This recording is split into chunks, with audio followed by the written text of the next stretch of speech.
eu sei que hoje nas redes sociais existe muita politicagem, muita polêmica. Você encontra tudo hoje nas redes sociais. Você encontra pessoas que são a favor do dízimo, pessoas que são contra o dízimo. O dízimo é do Velho Testamento, o dízimo era da lei, mas existe um monte de coisas lá do Velho Testamento que eles fazem também. Então eles tentam desconstruir aquilo que nós acreditamos.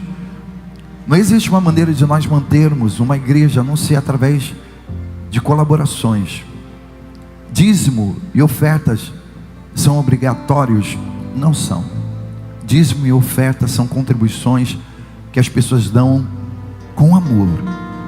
Por quê? Porque elas decidem acreditar em uma palavra. Ora, se a palavra está dizendo, seja no Velho Testamento ou no Novo Testamento, como lá no livro de Malaquias, capítulo 3, versículo 10, quer ver, ó? E não é somente em relação a dízimo, é em qualquer coisa.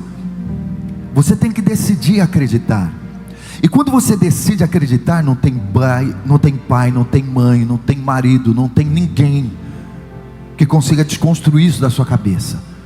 Porque a partir do momento que você passa a acreditar na palavra de Deus, então o que se levanta de pessoas para tentar desconstruir aquilo que Deus está falando é algo impressionante. O maior problema das pessoas não é nem receber o milagre, é permanecer firme naquilo que elas propuseram no coração de acreditar. Quando você realmente ancora suas expectativas, a sua esperança na palavra, crê que ela é verdadeira, que ela é fiel e que Deus é capaz de fazer tudo, muito mais, abundantemente além daquilo que Ele está prometendo na sua palavra, então nada te faz se mover dessa palavra. Se Deus manda você parar, você para. Se Deus manda você correr, você corre. Se Deus manda você dar, você dá. Se Deus manda você não dar, você não dá. O maior problema das pessoas hoje é que elas querem receber autorização das pessoas do mundo lá fora. É Deus falando que vai fazer, mas se uma pessoa do mundo lá fora diz não, não vai fazer, não vai dar certo, você não vai conseguir, elas preferem acreditar na palavra das pessoas do mundo lá fora do que na palavra de Deus.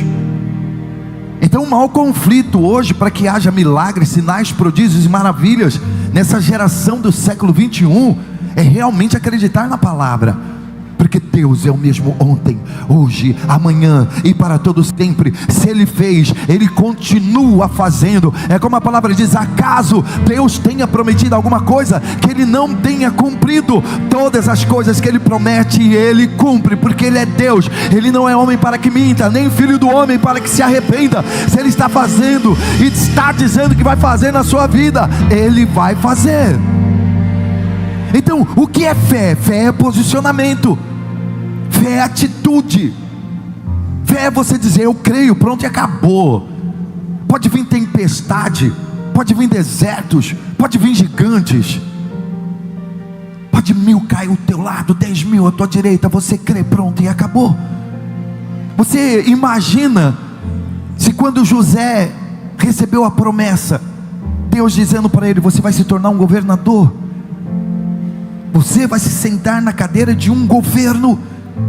E o pior, do Egito, inimigos número 1 dos judeus, o que ele podia dizer? Não, essa promessa não pode se cumprir. Mas era Deus que estava falando, era Deus que estava dizendo que ia fazer, e ele acreditou naquela palavra. Mesmo o cenário para ele sendo adversos, mesmo ele sendo jogado no poço, depois sendo vendido como escravo, depois sendo preso, ele continua acreditando. Porque quando Deus ele faz uma promessa e você prefere e decide acreditar naquela promessa, nada tira de você o seu sonho. E é como eu disse esses dias, de repente se eu ou você estivesse lá vendo tudo aquilo que estava acontecendo com José, você diria: não, Deus não vai abençoar esse cara. Esse cara nunca vai se sentar na cadeira de um governador, devido à nossa incredulidade. Mas a palavra, quando é dita, é para cada um de nós, é algo subjetivo. Você crê ou não crê? Então a palavra diz: olha, traga o dízimo todo, traga o dízimo todo ao depósito do templo, para que que haja alimento em minha casa. Ponham-me à prova, diz o Senhor dos Exércitos. Ele está dizendo assim, ó, pode me colocar à prova, pode me testar. Se você não tem coragem, não testa, mas não critica aquelas pessoas que têm coragem de fazer, aquelas pessoas que têm coragem de acreditar. Ponham-me à prova, diz o Senhor dos Exércitos, e vejam se não vou abrir as comportas, não é nem portas, comportas. Já viu uma represa? Uma represa, ela tem portas ou comportas.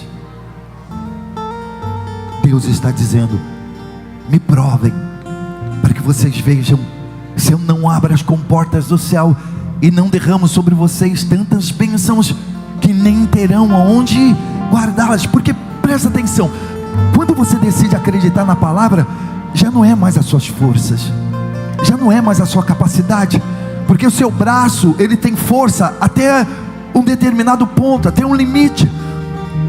Mas quando você decide acreditar na palavra, decide acreditar nas promessas, andar embaixo de uma verdade, de uma realidade do reino dos céus, então já não é mais você, já não depende mais de você, já não é mais a sua força, a sua capacidade, os seus olhos azuis, já não é mais o seu intelecto. É Deus que entra na causa e começa a fazer um milagre na sua vida. É Deus que começa a abrir portas, é Deus que começa a abrir caminhos, é Deus que começa a iluminar a sua vida.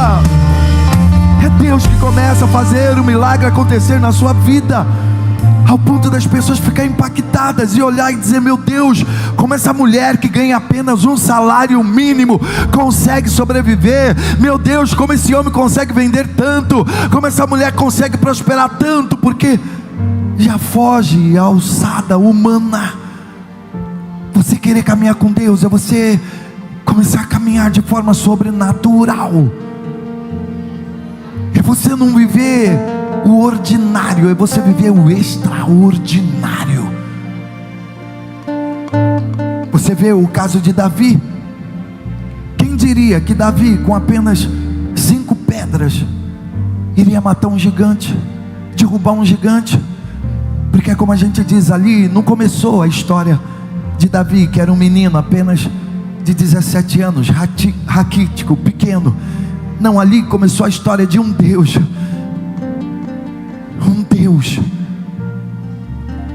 que começou a usar um menino, mesmo sem força, sem capacidade, mesmo sendo fraco, mesmo sendo o menor da sua casa.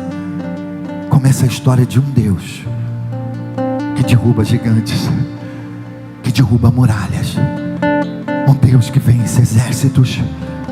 Começa a história de quando um Deus está na vida de um homem, por mais fraco que ele seja, ele diz, diga ao fraco, eu sou forte. Diga, eu posso todas as coisas naquele que me fortalece. Porque eu escolhi, eu decidi, eu resolvi ancorar as minhas expectativas na palavra, e nada me faz me mover dessa palavra. Não é barulhos do mundo, não é governo, não é político, não é pai, não é mãe, não é ninguém. Eu decidi escolher viver, eu decidi acreditar. Então, se você é aquela pessoa que não acredita, bispo, eu não acredito, então não dê. Existem pessoas que não rompem financeiramente, estão dentro da igreja, mas são curadas. Por quê? Porque elas decidiram acreditar na palavra que fala de cura. Existem pessoas que não são curadas, não prosperam, mas têm uma vida sentimental, um casamento abençoado. Por quê?